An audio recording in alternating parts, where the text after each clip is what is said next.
vamos dizer assim, mas esse último desafio do discipulado, daquilo que Jesus tinha para a vida deles, do propósito deles terem sido escolhidos, e lá na frente, né, tantos milagres iriam acontecer através desses discípulos que se tornaram apóstolos, referência da fé cristã, esses homens de Deus que estavam com Jesus, que foram considerados apóstolos porque fizeram também milagres, como Jesus fez.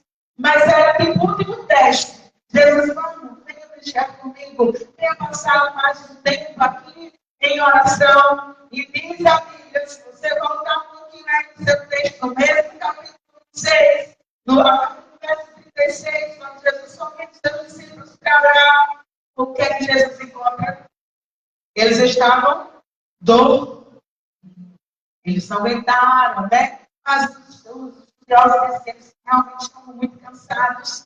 Mas Jesus queria prepará-los para mais esse último desafio que eles iriam enfrentar. Mesmo Jesus tendo alertado que aquilo iria acontecer, né? Mas eles não conseguiram vencer.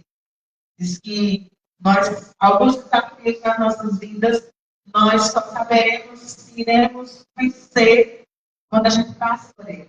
Ninguém está preparado, né? Às vezes tem desafios, tem dores, tem sofrimentos, que a gente só sabe na hora como é que a gente vai reagir. Mas é por isso que nós temos um caminho, e o caminho da oração. Que quando você ora, você aprende a depender mais de Deus. Eu li um comentário hoje na internet que diz que a oração é o melhor trabalho que podemos fazer. E muitas vezes, o mais difícil. Eu achei muito interessante. A oração é o melhor trabalho que podemos fazer. E muitas vezes, o mais difícil. Eu anotei a referência, mas é em inglês. Enduring Word. Esse comentário maravilhoso em que ele fez esse paralelo, ele comentando esse texto, ele parou nessa parte da oração que Jesus preparava os seus discípulos para mais esse último desafio. E aí, quando Jesus alertava, Pedro disse, não, Senhor, todos podem me negar, menos eu. E o pastor, ele comentou, né, ele disse que mesmo Pedro, estando de longe, mas Pedro estava lá, seguindo Jesus. Era como que Pedro não estivesse acreditando que o seu mestre, que o seu Senhor, que aquilo ia acontecer. Mas quando eu assisto sobre a paixão de Cristo, eu não choro de peninha de Jesus, porque Jesus sabia tudo que ia passar. Mas eu choro de gratidão por tudo que ele fez por mim e por você naquela cruz de Calvário. Quanto sofrimento, disse que os soldados chegaram, esbofetearam, cuspiram no rosto dele, bateram na face dele, feriram. E eu fico olhando, sabe? Eu fico envergonhada. Eu disse, Senhor, tanto amor, tanta renúncia por mim. O Senhor me amou e eu te agradeço por isso. Todas as vezes que eu saio com muita gratidão no meu coração, porque eu sei do grande amor de Deus por mim, enviado Jesus para passar todo esse sofrimento. E Pedro tem uma história que eu ouvi de uma mãe, o filho dela, alguns já ouviram, ele estava dormindo e caiu da cama. E quando foi de manhã, a mãe perguntou, obrigada, pastor, a mãe perguntou o que tinha acontecido.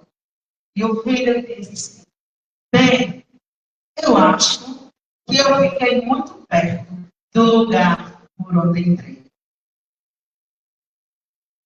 O filho caiu da cama, e a mãe perguntou o que tinha acontecido, e ele disse, bem, eu acho que eu fiquei muito perto do lugar por onde entrei.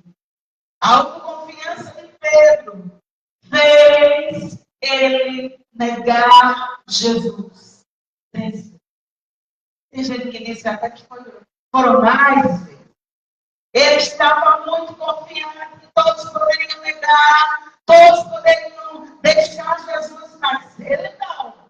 Então, a sua autoconfiança fez negar Jesus. É claro que, quando eu li hoje de novo, Mateus, Marcos, Lucas, é claro que Pedro estava muito cansado, Pedro estava muito fraco ali, Pedro estava cansado da viagem, e aí tudo aquilo contribuiu para que ele negasse Jesus.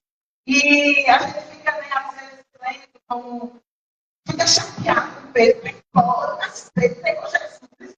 Ele viu Jesus, ele andou com Jesus, eu não fiquei com raiva de Pedro, mas negou Jesus. Mas ele foi diferente. Quando Judas vendeu Jesus por 30 moedas, que veio o remorso, né, pastor? Que veio a culpa no seu coração. Judas, ele, naquele remorso que Judas fez,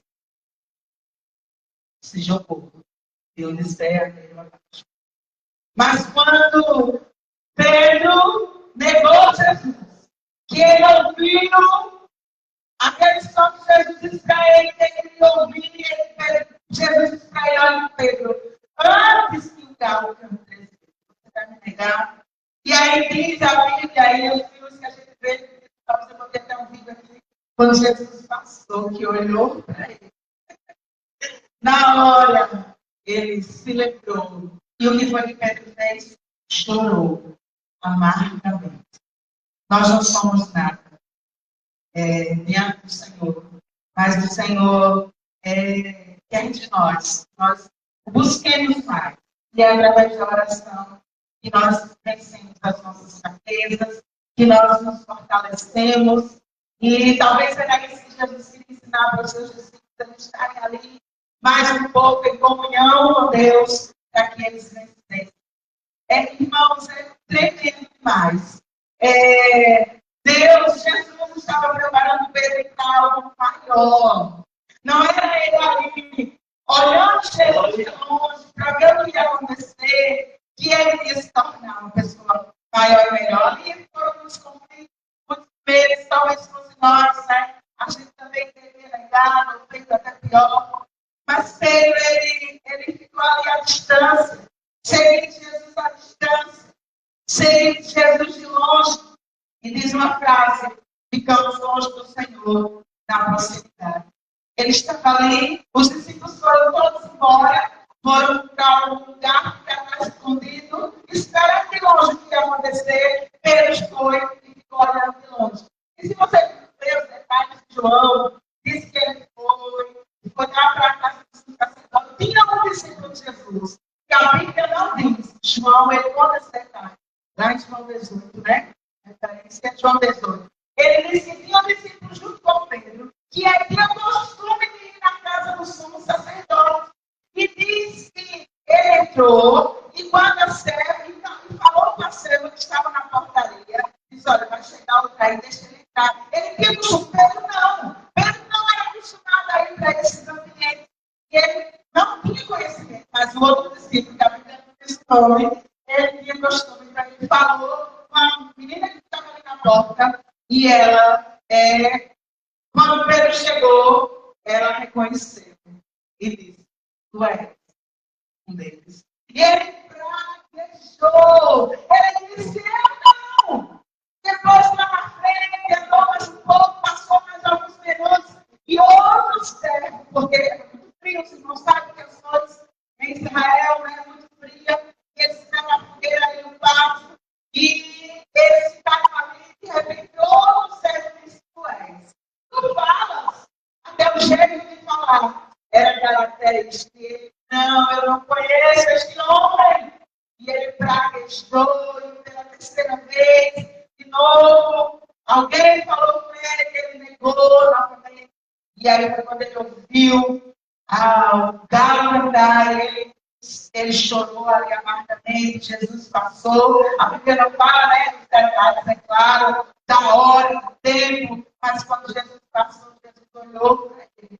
Ele chorou amargamente, mas ele se arrependeu. Porque quando Jesus ressuscitou, Jesus mandou um recado para Pedro. Os irmãos Jesus falou para as mulheres, e Jesus mandou um recado: diga a Pedro que eu ressuscitei. Foi Pedro que cortou a orelha daquele soldado, porque ele queria fazer justiça com as suas próprias mãos, mas ele teve esse momento ali, ele reconheceu que não era nada. E mais na frente, no Pentecostes, ele foi revestido de poder, com toda a sua força, com todo o seu ímpeto, de cortar a orelha do soldado, com a força de tinha gente com um exército ali, e com a espada. Como é que ele conseguiu essa espada?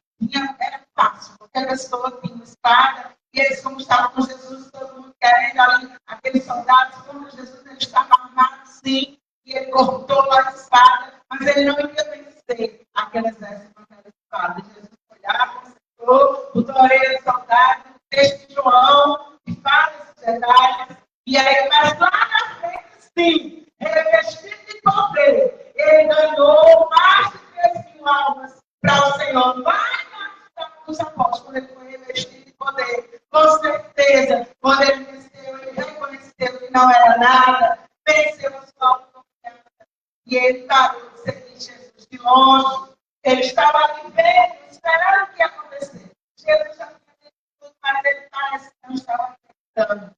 E aí, com a aplicação, nessa cena, nessa vida de Pedro, nesses últimos momentos de Jesus, tem o terceiro ponto que nós temos que ter cuidado quando nós estamos fracos na nossa fé ou vulneráveis para não nos relacionarmos com as pessoas erradas. Pedro, atendendo o convite do amigo, tinha esse acesso à casa do sumo sacerdote. Se você olhar um pouco da história, você vai encontrar, eu li hoje, achei interessante, né? Que houve vários erros na crucificação de Jesus. Não poderíamos não poderia decidir para que uma pessoa seja julgada à noite. De acordo com a lei romana, o julgamento tem que começar, Nilza, de dia e terminar da luz do sol. Não poderia ser até a noite. Era de começar de dia e ainda terminar a luz do sol. Eu achei aquilo muito interessante. Todos alguns erros que eles cometeram estavam tão irados, tão querendo matar Jesus, que atropelaram as leis estabelecidas naquela época, e Jesus chegou a ser criticado, e eles tinham que esperar, o povo manifestar misericórdia, isso poderia durar muito mais dia. E eu achei que eles cometeram alguns erros na Jesus, teve que ser. E aí Pedro, com aquele que era conhecido dele, amigo dele, tinha acesso à casa dos sacerdotes, e aí ele ficou com aquelas pessoas, né? Ele foi no meio daquelas pessoas, daqueles relacionamentos onde ele estava vulnerável, onde ele estava abalada, onde o seu mestre estava prestes a morrer, era como se fosse tudo na cabeça dele, tudo por água abaixo, porque Jesus estava morrendo, Jesus estava sendo crucificado, morrer, ele ia ser crucificado, mas ele esqueceu, né? Jesus tinha dito que ia acontecer, ele ia ser crucificado porque fazia parte do plano. Estava tudo dentro do plano de Deus. E ele ia ressuscitar ao terceiro dia. Então, tenha cuidado quando você não estiver com sua fé firme, quando você estiver um pouco fraco, porque você vai abrir o seu coração, a condição dessa vida, desse momento da vida de Deus, dessa fragilidade que estava vivendo no momento. Se revista, busque o Senhor, peça a força a Deus, para que você possa ouvir as pessoas certas, que você possa estar no meio das pessoas certas.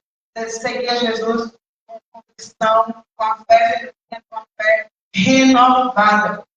Tem um hino, uma musiquinha infantil, Ministério 3 Palavrinhas, que diz: é bom, é muito bom ter Jesus no coração. Andar com ele, juntinho dele, é muito bom ter Jesus no coração. Eu escrevi a mensagem do treino dessa musiquinha, só me lembrava: é muito bom ter Jesus no coração.